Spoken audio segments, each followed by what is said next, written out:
ભાવનગર શહેરના કુંભારવાડા વાદીલાના નાળા પાસે જુગાર રમતા 3 શખ્સો ઝડપાયા।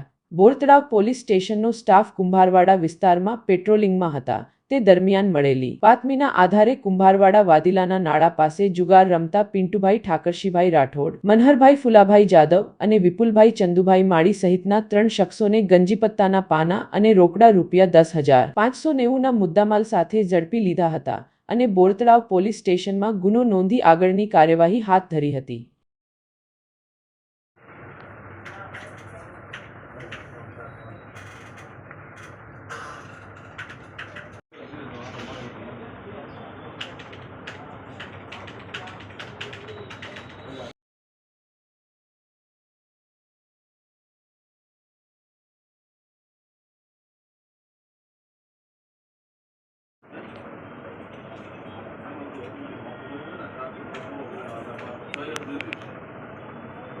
Yeah,